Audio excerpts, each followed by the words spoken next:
তো রান্না করতে চলে এসছে, এখন বাজে 9টা। তো একদিকে একটু ভাত ফুটছে, আর এটা হলো রুই মাছ। আমার মেয়ের সবচেয়ে ফেভারিট মাছ হচ্ছে রুই মাছ।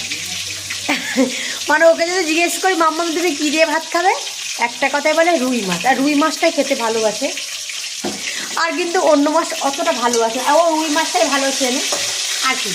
তো শীতকালটা কেন আসে, মানে সবচেয়ে জঘন্য একটা কাল। না পারি ভালোভাবে কাজ করতে, মনে হয় লেপ কম্বল চাপা দিয়ে শুয়ে থাকতে, তাই তো? তোমার কোন কাল ভালো লাগে? তোমার শীতকাল তো একদম ভালো লাগে না, কিন্তু কি করবো বলো, সকালবেলা ঘুম থেকে উঠেছি খুব কষ্টে। তো কেননা কাজের কাকিমার শ্বশুরমশাই কালকে মারা গেছে, উঠতে হবে, কিচ্ছু করার নেই, বাধ্য হয়ে। তো সকালবেলা উঠে কাজটা সব কিছু কমপ্লিট। আজকে আমার ক্যাম্প আছে, তার জন্যই তাড়াতাড়ি রান্না করছি। আজকে মাম্মামের হবে পেঁপে দিয়ে আর রুই মাছের ঝোল, উই মাছ, মাম্মাম বলে উই মাছ, আর মিটুলি।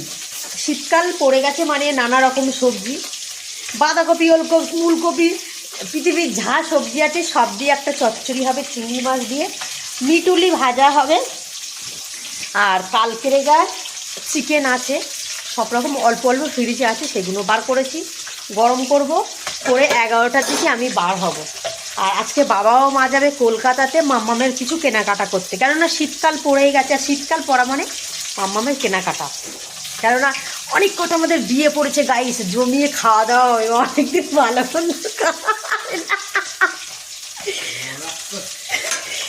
সত্যি, আমি সত্যি না না, মেয়েদের খাওয়াটা মেন নাই, সাজাটাই মেন। আমরা কত আর খাবো, ওই দুটো পকোড়া করে খেলে ব্যাস, আমরা আর নয়। কিন্তু আমাদের সবচেয়ে ভালো লাগে একটু সেজে গুজে যাবো, এটা প্রত্যেক মেয়েরা, এটাই ওদের মনে আশা, যে কোনো বিয়ে বাড়ি, কোনো অনুষ্ঠান বাড়ি হলে একটু সেজে গুজে যাব। আমরা কি খাই রে নাকি বাড়িতে, এমন কথা বলো? তুমি তো সেই স্বপ্নার মতো কথা বলতে শিখেছো, বলে তুই সবসময় ওক পেতে থাকিস, অনুষ্ঠান বাড়ি কবে পড়বে কবে পড়বে। তো চলো টাটা, রান্না টান্নাগুলো সেরে নিই, কারণ আজকে আমার ডিউটি আছে, তাড়াতাড়ি বার হতে হবে।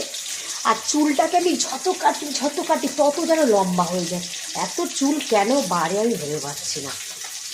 আবার চুল কত বড় হয়ে গেছে, সেদিনকে আমি কেটে দিয়েছি, এত বড় করেছি, আবার বড় হয়ে গেছে। চলো টাটা। আর এই শীতকাল না, আমার এই শীতটা বেশ ভালো লাগে, হালকা হালকা ঠান্ডা, কিন্তু এরপরে আর ভালো লাগে না গাইস। ওই যে ঠান্ডার সময় উঠে সকালবেলা কাজ করতে হবে, পাগল। টাটা।